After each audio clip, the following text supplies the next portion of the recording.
Hello friends, welcome to my channel Namaste Europe. मेरा नाम राजिंदर सिंह और मैं नमस्ते यूरोप टीम की तरफ से आज एक इन्फॉर्मेटिव वीडियो लेकर आया हूं। इस वीडियो में मैं आपको पूरी जानकारी दूंगा कि यूरोप के टूरिस्ट वीज़ा के लिए आपको क्या क्या डॉक्यूमेंट्स रिक्वायर्ड हैं, जिनके बेस पर आप यूरोप का टूरिस्ट वीज़ा ले सकते हैं। सबसे पहला डॉक्यूमेंट है पासपोर्ट।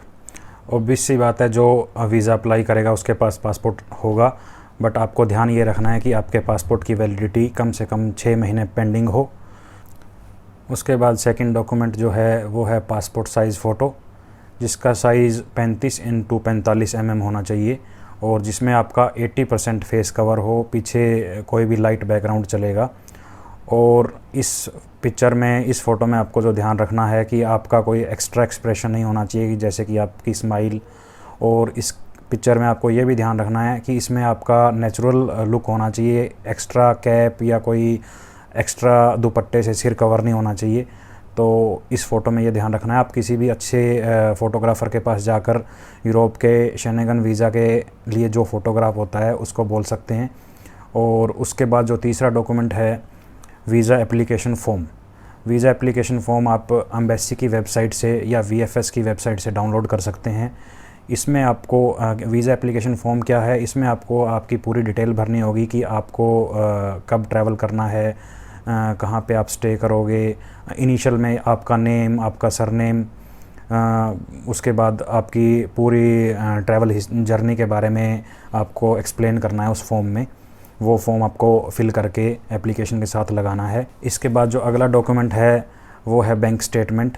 आपके पर्सनल अकाउंट की बैंक स्टेटमेंट लास्ट 3 महीने की आपके पास होनी चाहिए। और उसके बाद आपके पास अगला जो डॉक्यूमेंट है वो है ITR, इनकम टैक्स रिटर्न, कि आपकी लास्ट 3 साल की इनकम टैक्स रिटर्न ITR की जो फाइलिंग है उसका जो पेपर है वो भी आपको फाइलिंग के साथ अटैच करना है। ये केस टू केस वेरी करता है। अगर आप किसी कंपनी में वर्क कर रहे हैं तो आप फॉर्म 16 भी लगा सकते हैं, और अगर आप फार्मर हैं तो आप इसकी जगह J फॉर्म भी लगा सकते हैं।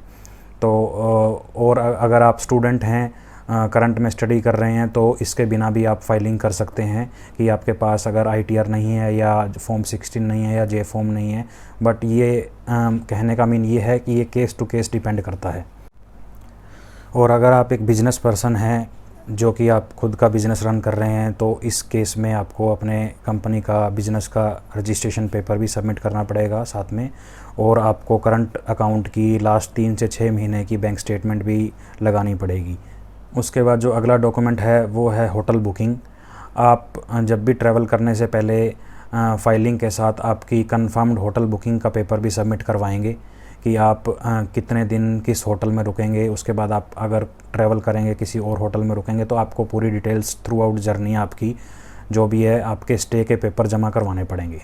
अगर आपका कोई रिलेटिव बाहर से आपको इनवाइट कर रहा है तो उसमें आपको क्या करना है कि वहाँ से आपको इनविटेशन लेटर और आपका स्टे पेपर वहाँ से मंगवाना है।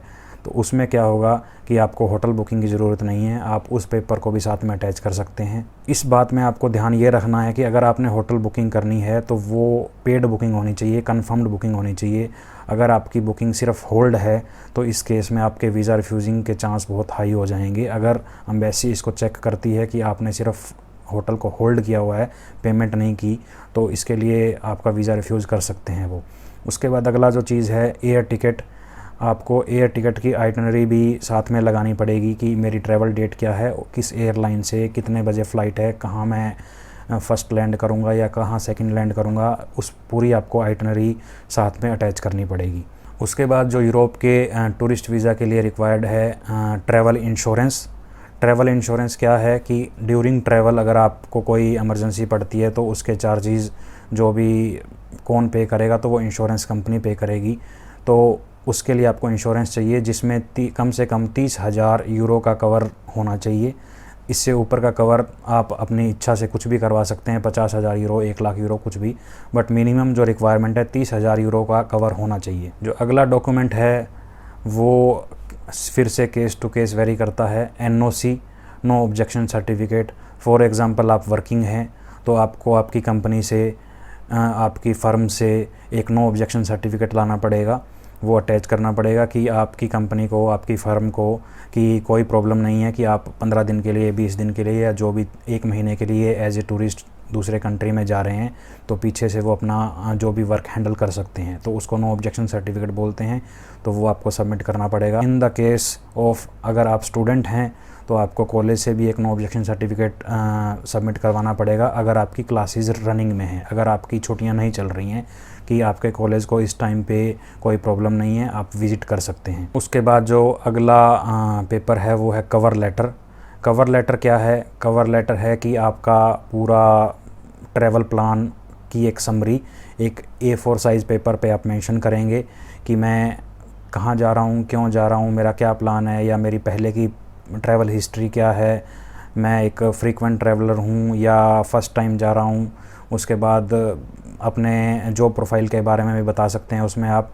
तो उसमें आप पूरा समअप करेंगे अपने ट्रैवल की डिटेल्स कि फॉर एग्ज़ाम्पल मैं अगर यूरोप में जर्मनी में जा रहा हूँ तो मैं जर्मनी में किस किस जगह घूमना चाहता हूँ, या मैंने क्या रिसर्च की है पहले कि मैं ये आइलैंड जाऊँगा या ये मैं वहाँ पर म्यूज़ियम में जाऊँगा, जो भी ये डिटेल्स आपको मेंशन करनी है।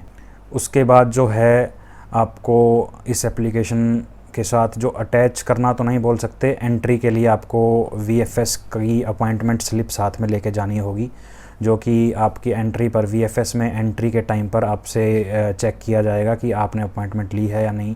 तो ये भी आपके साथ ऑलरेडी VFS ट्रैवल करने से पहले अपने डॉक्यूमेंट्स में अवेलेबल होनी चाहिए।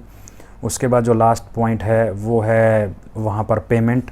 जो भी वीज़ा की पेमेंट होगी वो आप कैश भी कर सकते हैं, वो आप बाय कार्ड भी पे कर सकते हैं। तो बट मैं प्रेफर करूँगा कि आप दोनों ही मोड्स को आप अपने साथ रखें। फॉर एग्ज़ाम्पल अगर आप सोचें कि मैं कार्ड लेकर जा रहा हूँ और टाइम पर आपका कार्ड डिक्लाइन हो जाता है तो आपका पूरा, और आपके पास कैश नहीं है तो आपका पूरा सिस्टम ख़राब हो सकता है, आपको दोबारा विज़िट करना पड़ सकता है। तो इसलिए आप कैश भी अपने साथ में रखें और कार्ड भी अपने साथ में रखें। तो जो भी वो ऑप्शन आपको अवेलेबल करवाएं आप उस तरीके से वहाँ पर पेमेंट कर दें। तो ये सारे डॉक्यूमेंट्स हैं। अगर आप अपने इन डॉक्यूमेंट्स को अरेंज कर लो तो आप अपनी फ़ाइल खुद से भी लगा सकते हैं। तो आज की वीडियो में सिर्फ यही मैं बताऊंगा कि ये डॉक्यूमेंट्स आप जब भी वीज़ा फाइलिंग करनी हो तो उससे पहले ज़रूर तैयार कर लें, उसके बाद ही आप सब कुछ आप प्लान करें। इन डॉक्यूमेंट्स के बिना वीज़ा लगने के चांसेस ऑलमोस्ट 0% ही हैं। तो आज की वीडियो अगर आपको अच्छी लगी और इन्फॉर्मेटिव लगी तो मेरे चैनल को सब्सक्राइब करें, वीडियो को लाइक करें, और आपको इस टूरिस्ट वीज़ा एप्लीकेशन से रिलेटेड कोई भी हेल्प चाहिए तो आप हमें कांटेक्ट कर सकते हैं। कॉन्टैक्ट डिटेल्स हमने आपको शेयर कर दी हैं, स्क्रीन पर भी आ रही हैं और आपको डिस्क्रिप्शन में भी मिल जाएंगी डिटेल्स। तो आज के लिए थैंक यू, और अगली वीडियो के साथ जल्दी ही मिलेंगे।